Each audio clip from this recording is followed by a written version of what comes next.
മണിയമ്പിള്ള രാജു പ്രതിയായ വാഹന അപകട കേസിൽ ഇന്നു മുതൽ അന്വേഷണം. കേസിൽ മ്യൂസിയം പോലീസിന് വീഴ്ച പറ്റിയിട്ടുണ്ടോ എന്നും അന്വേഷിക്കും. DCP വിനോദ് കുമാറിനാണ് അന്വേഷണ ചുമതല. അപകടം നടന്നത് മുതലുള്ള പോലീസ് നടപടികൾ നിരീക്ഷിക്കും. വിവരങ്ങളുമായി ദിസ്ന സുരേഷ് ചേരുകയാണ്. ദിസ്ന, ഈ അപകടം ഉണ്ടായത് മുതൽ തന്നെ പല രീതിയിലുള്ള പ്രചരണങ്ങൾ. ആദ്യം മണിയമ്പിള്ള രാജു ആ വാഹനം ഓടിച്ചതിലുണ്ടായ പിഴവാണ് എന്നത് സംബന്ധിച്ചുള്ള പ്രചരണം നടന്നു.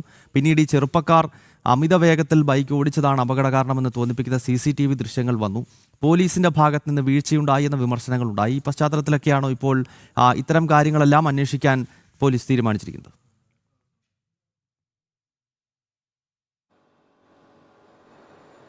തീർച്ചയായും ഗൗതം സൂചിപ്പിച്ചതുപോലെ തന്നെ മണിയൻപിള്ള രാജുവിന്റെ വാഹനം അപകടത്തിൽപ്പെട്ടതുമായി ബന്ധപ്പെട്ട സംഭവത്തിലാണ് ഇപ്പോൾ പ്രത്യേക അന്വേഷണ സംഘം DCP വിനോദ് കുമാറിന്റെ നേതൃത്വത്തിൽ അന്വേഷണ സംഘത്തെ നിയമിച്ചിരിക്കുന്നത്. പ്രധാനമായും മണിയൻപിള്ള രാജു മാധ്യമങ്ങൾക്ക് നൽകിയ പ്രതികരണത്തിൽ തന്നെയാണ് പോലീസിനെ താൻ ഈ വാഹനം ഇടിച്ച ദിവസം തന്നെ തലേദിവസം വിവരം അറിയിച്ചിരുന്നു, പുലർച്ചെ താൻ വരാമെന്ന് പറഞ്ഞിരുന്നു എന്നതുൾപ്പെടെയുള്ള കാര്യങ്ങൾ പറഞ്ഞത്. ഈ സംഭവവുമായി ബന്ധപ്പെട്ടാണ് ഇപ്പോൾ അന്വേഷണം ആരംഭിച്ചിട്ടുള്ളത്.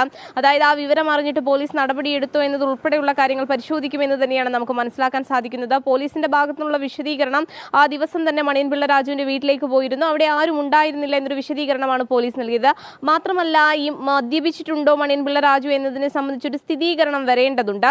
12 മണിക്കൂറിന് ശേഷമാണ് വൈദ്യപരിശോധനയ്ക്ക് ഉൾപ്പെടെ മണിയൻപിള്ള രാജു പോയത് എന്ന് തന്നെയാണ്. അത്തരത്തിലുള്ള കാര്യങ്ങളൊക്കെ തന്നെയാണ് ഇപ്പോൾ ഈ അന്വേഷണ സംഘം അന്വേഷിക്കുക എന്നത് തന്നെയാണ് നമുക്ക് വ്യക്തമാകുന്നത്. അതോടൊപ്പം തന്നെ അത് സംബന്ധിച്ച CCTV ദൃശ്യങ്ങൾ പുറത്തു വന്നിരുന്നു. അതിൽ ഈ യുവാക്കൾ വലിയ രീതിയിൽ, അതായത് വലിയ സ്പീഡിൽ ആ വാഹനവുമായി വരുന്നത് നമ്മൾക്ക് കാണാൻ സാധിക്കുന്നതാണ്. ആദ്യഘട്ടത്തിൽ മണിയൻപിള്ള രാജു വാഹനം ഓടിച്ചതിനെ സംബന്ധിച്ച് കൂടുതൽ അഭ്യൂഹങ്ങൾ ഉയർന്നു വന്നൊരു സാഹചര്യം ഉണ്ടായിരുന്നു. അപ്പോൾ മണിയൻപിള്ള രാജു പറയുന്നത്, അതായത് ഈ വാഹനം ഇടിച്ചത് താൻ അറിഞ്ഞിരുന്നു, പക്ഷേ പുറത്തിറങ്ങുമ്പോൾ പാനിക് ആയതുകൊണ്ടാണ് ഇത്തരത്തിൽ വാഹനത്തിൽ നിന്ന് പുറത്തിറങ്ങാതിരുന്നത്. പിന്നീട് സുഹൃത്തുക്കളെ വിളിച്ച് അപകടം നടന്ന വിവരം അറിയിച്ചിരുന്നുവെന്നും പോലീസ് സ്റ്റേഷനിൽ താൻ വിവരം അറിയിച്ചിരുന്നു ഉൾപ്പെടെയുള്ള കാര്യങ്ങളാണ് മണിയൻപിള്ള രാജു വ്യക്തമാക്കിയിട്ടുള്ളത്. എന്തായാലും എന്ത് നടപടിയാണ് മ്യൂസിയം പോലീസ് ഈ വാഹനാപകടം മണിയൻപിള്ള രാജു വിളിച്ചറിയിച്ചതിന് ശേഷം എടുത്തിരിക്കുന്നത് തുടങ്ങിയ കാര്യങ്ങൾ പരിശോധിക്കുമെന്ന് തന്നെയാണ് നമുക്ക് അറിയാൻ സാധിക്കുന്നത്. ഗൗതം, തിരുവനന്തപുരത്ത് നിന്ന് വിവരങ്ങളുമായി ചേർന്നത് ദിസ്ന സുരേഷാണ്.